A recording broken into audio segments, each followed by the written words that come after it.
Hello everyone and welcome back to this show match. This is going to be game 2 between MorroW and HuK of Millennium, the two winners of the two biggest and most recent tournaments. MorroW winning the IEM, the Intel Extreme Masters in Germany, is going to be spawning as the red Terran here at the 2 or 3 o'clock position here on Metalopolis. And the GL, GG, and HF being exchanged by the two players, both very friendly players as I have said. I've had a chance to talk with both of them, and I actually got to do an interview and co-cast with HuK. That was very, very fun.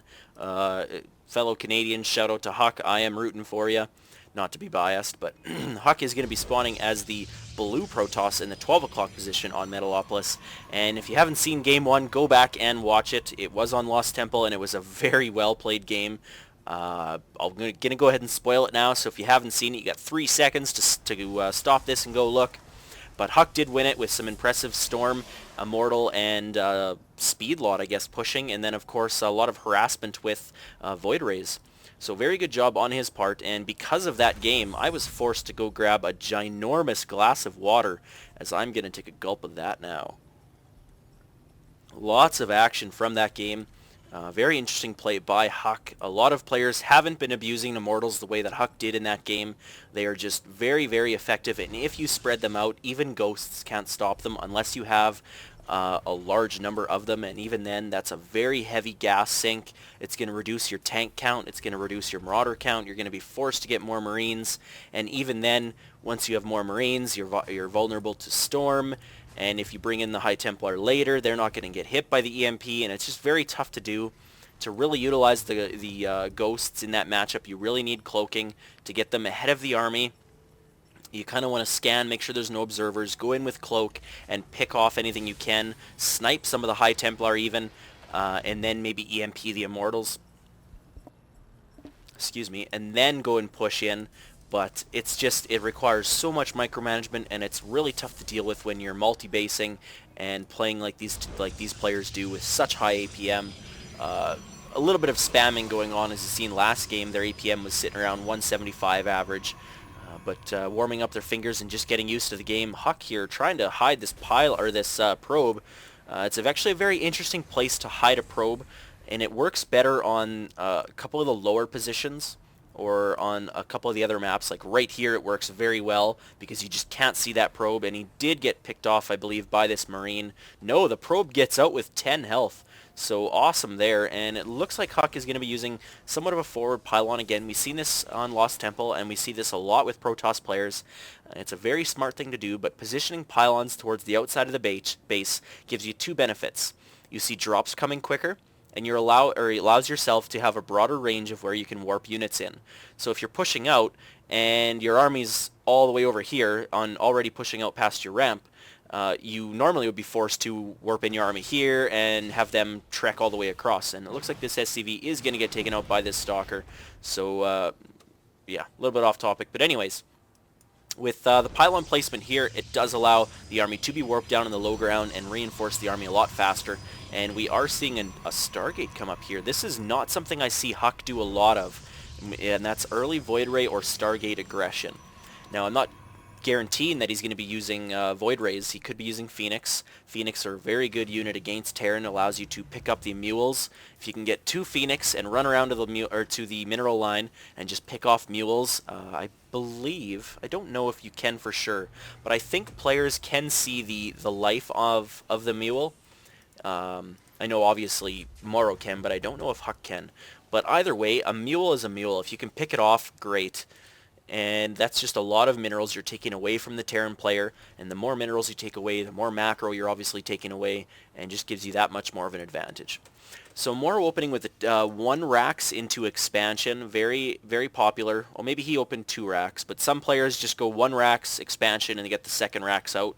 But it looks like MorroW actually got both racks up before he wanted to go for his command center.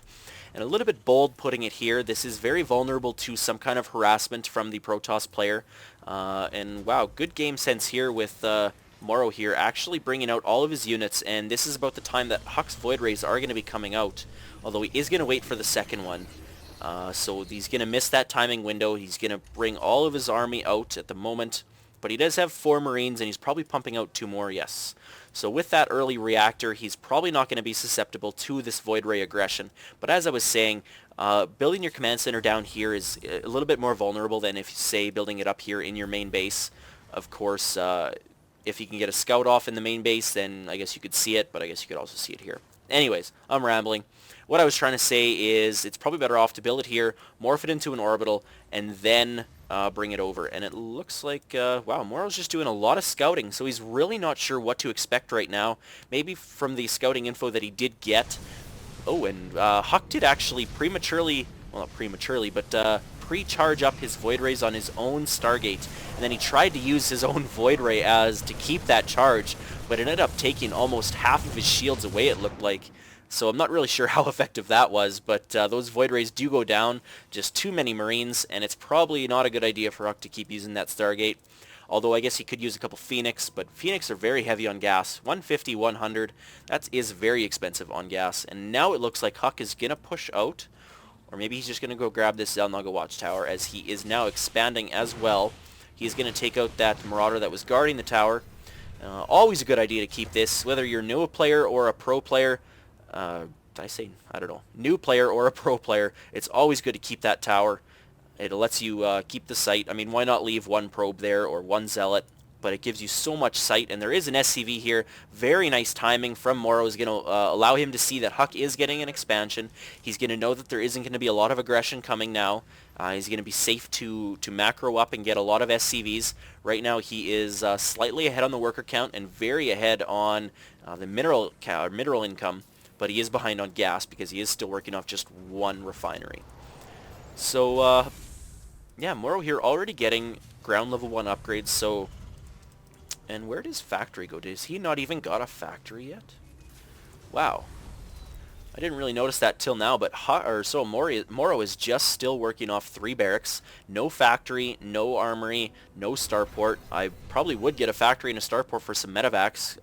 Opens up the ability to do drops, which abuses the immobility that the Tier 1 or Tier 1.5 Protoss army has pre-Twilight Council upgrades.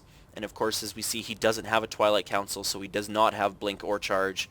Once you get Blink and Charge, the mobility increases, your Zealots are so much faster, your Stalkers can blink, but the drops are just so effective for a Terran player, and now MorroW looks to be moving out. He does have Stim Pack, he does have Combat Shield, and he does have Concussive Shell, so he has all the major upgrades that he needs. Level 1 upgrade is finished, and oh, MorroW looked to be doing some kind of all-in attack as he brings off 9, 11 SCVs. But now setting them back, as I guess he just decides that he doesn't want to do that. So he may have thrown down a scan, I don't know for sure. It would be nice if they could incorporate something on the minimap for when you're viewing everyone, that if a scan goes down, say like a little beacon would go off, or maybe a